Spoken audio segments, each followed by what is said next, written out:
Hi, I am CA Rajiv Arora. Thanks for watching, subscribing and liking our YouTube channel.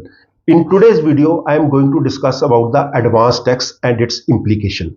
अब advance tax क्या है और इसकी क्या implications है, अगर हम इसको पे नहीं करते, I will discuss in length about in this particular video. अब टोटल जो गवर्नमेंट का tax collection in the financial year 22-23, whether direct tax collection or indirect collection was 33.5 lakh crore of rupees. और उसमें से जो डायरेक्ट टैक्स का collection है which includes major component is income tax, उसमें 19.7 lakh crore of rupees was there in financial year 22-23, accounting for 53%. That means जो government का total tax collection था उसमें 53% was the direct tax collection और 43% वाज इनडायरेक्ट कलेक्शन.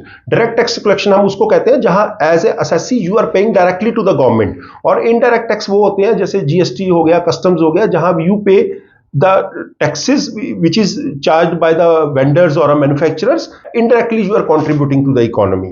तो अब जो एडवांस टैक्स है वो इस साल अभी तक 6.25 लाख करोड़ हुआ है, and which is a growth of 20% compare to last year. और जो टोटल टैक्स कलेक्शन होता है उसमें अराउंड 40% के करीब एडवांस टैक्स का कंपोनेंट होता है. अब एडवांस टैक्स क्या है और इसकी लायबिलिटी क्या है? अगर आपकी टोटल टैक्स लायबिलिटी साल में फ्रॉम एनी सोर्सेज और all sources put together more than 10,000 बनती है तो आपकी एडवांस टैक्स की इंप्लीकेशन अराइज होती है.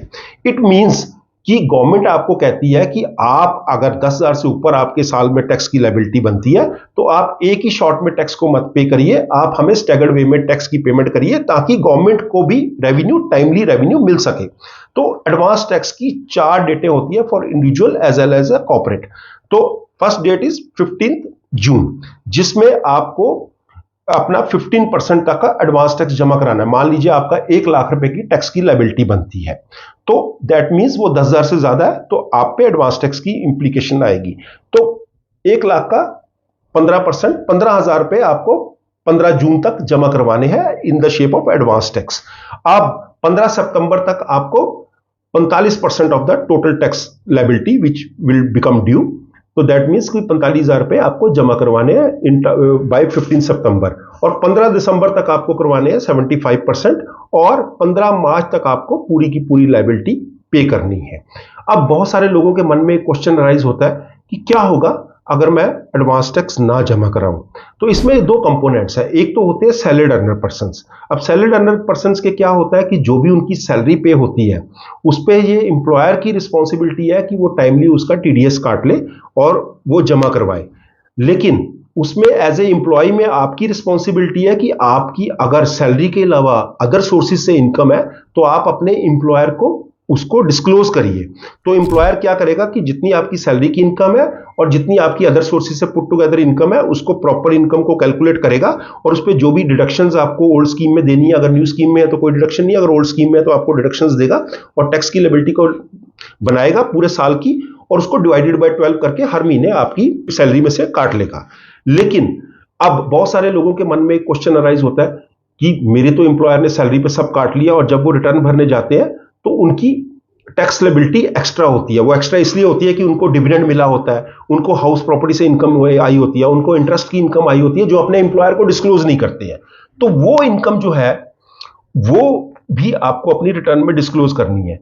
अब अगर इसमें होगा क्या कि अगर आपने एडवांस टैक्स की जैसे last and fourth instalment is approaching on 15 March 2024, तो अगर आपने अभी तक अपने एडवांस टैक्स की लायबिलिटी को जमा नहीं कराया तो इसमें 234 B, section 234 B of the income tax act और 234 सी का इंटरेस्ट लगता है. इसी तरह पूरी इंस्टॉलमेंट, पूरा जो टैक्स है आपको 15 मार्च तक देना है. अगर आप नहीं देते तो उसमें 234 सी की भी इंटरेस्ट की लायबिलिटी बनती है. 234 बी और 234 सी में interest is 1% for the delayed payment. अब इसमें कोई पेनल्टी या इंप्रिजनमेंट नहीं है. ओनली थिंग इज कि आपका जो टोटल टैक्स की लायबिलिटी है उसमें आपका इंटरेस्ट कंपोनेंट भी ऐड हो जाएगा, और आपकी लायबिलिटी टैक्स की जो होगी वो इस इंटरेस्ट को कैलकुलेट करने के बाद होगी. तो अभी इस साल क्या हुआ है कि अराउंड जो 6.25 lakh crore of advance tax में जमा हुए हैं और बहुत सारे लोगों ने अभी नहीं करवाया. Now government is using artificial intelligence tools, और क्या हो रहा है कि at the back end they are comparing your previous year data with this year data, and जिन लोगों ने भी अभी तक एडवांस टैक्स टाइमली जमा नहीं करवाया या इस साल कम जमा करवाया है, उन सब लोगों को मेल्स या एसएमएस के जरिए रिमाइंडर्स आ रहे हैं। So if again to summarise it up, अगर आपकी टोटल लायबिलिटी साल की टैक्स की और 44 एडी और एडीए वाले 44 एडी में जो कि आपकी कंपोजिट स्कीम में आते हैं, जो कि जिनको 8% और 6% of the total turnover tax देना होता है if they are not maintaining books of accounts, और एडीए में प्रोफेशनल्स आते हैं जिनको अपनी टोटल रिसीट्स का 50% देना होता है, उनके लिए सारा का सारा टैक्स पे करना 100%, जो भी उनके टैक्स की लायबिलिटी बनती है वो 15 मार्च तक जमा करनी है। अब अगर आप इस लायबिलिटी को पे नहीं करते हैं तो only thing you have to keep in mind is कि आपको गवर्नमेंट की तरफ से एक मेलर्स आ जाएंगे, टाइम टू टाइम मेलर्स आते रहेंगे। हो सकता है अगर आप बड़े एसएससी हैं तो आपको फोन भी आ जाए।